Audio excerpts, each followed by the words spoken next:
Brain টিউমারে আক্রান্ত জাকির হোসাইন অনেকের জীবন আলোকিত করে নিজেই এখন অন্ধকারে। তারপরও সন্তানদের জন্য বাঁচার নিদারুণ আকুতি তার চোখে মুখে। সেই সাথে চাকরি জীবনে নিজের সবটুকু দিয়ে আলোকিত করতে চান শিক্ষার্থীদের জীবন। আমি আসলে বাঁচতে চাই একটা কারণে, সেটা হলো যে আমার দুইটা ছেলে, বড় ছেলেটা 6 বছরে পা দিছে আর ছোট ছেলেটার বয়স শুধুমাত্র 18 মাস চলতেছে।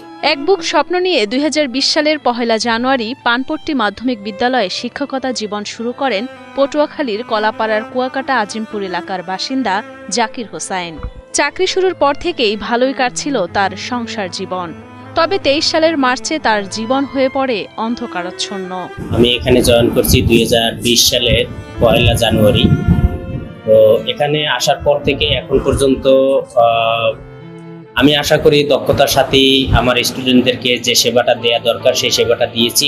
ক্লাস চলাকালীন সময়ে প্রায় দিন অসুস্থ হয়ে পড়তেন শিক্ষক জাকির। সে সময় চিকিৎসকের কাছ থেকে জানতে পারেন ব্রেন টিউমারে আক্রান্ত তিনি। শারীরিক অবস্থার অবনতি হলে শিক্ষক ও শিক্ষার্থীদের আর্থিক সহযোগিতায় ভারতে গিয়ে অপারেশন করালেও 40% রোগ নিরাময় হয় তার। সেই থেকে প্রতিনিয়ত কেমোথেরাপি দিতে হচ্ছে তাকে। তবে যত দ্রুত সম্ভব আবারও অপারেশন করার পরামর্শ দিয়েছেন চিকিৎসক। 4 বছর যখন পার হয় তখন থেকে আমি শারীরিকভাবে মোটামুটি একটু অসুস্থ ছিলাম। শুরুর দিকে আমি বুঝতে পারিনি। পরবর্তীতে খুব একই সপ্তাহের মধ্যে স্কুলে বসেই 2-3 বার আমি অসুস্থ হয়ে পড়ি এবং অসুস্থ হওয়ার সাথে আমার খিঁচুনি হয়। আমি শুরুতে বুঝতে পারছি যে আমার মনে হয় খিঁচুনি রোগটা হয়েছে। তো এই জন্য আমি ঢাকা মেডিকেলে ডাক্তার দেখাইছি, কিন্তু ঢাকা মেডিকেল থেকে তারা বলছে যে আসলে খিঁচুনি রোগ আপনার না, বৈশিষ্ট্যগুলো আমি বলার পরে। বর্তমানে প্রতি মাসে 52,000 টাকার ওষুধ প্রয়োজন হয় জাকিরের। ব্যয়বহুল চিকিৎসা করার মতো সামর্থ্য নেই অসহায় শিক্ষক ও তার পরিবারের। বিশেষ করে যেহেতু আমি একজন শিক্ষক, আমি সকলের মতো আসলে ওইভাবে বাহিরে গিয়ে সবার কাছে হাতও পাততে পারি না। তো সমাজে বিত্তবান যারা আছেন এবং মাননীয় প্রধানমন্ত্রী, এদের কাছেই আমি সহযোগিতাটা চাই। চিকিৎসা খরচ সহ শিশু সন্তানদের খরচ ও সংসার খরচ জোগাতে হিমশিম অবস্থা মানুষ গড়ার কারিগর জাকিরের। তার অসুস্থতায় অসহায়ত্ব জীবনযাপন করছেন স্ত্রী জাকিয়া ও 2 সন্তান।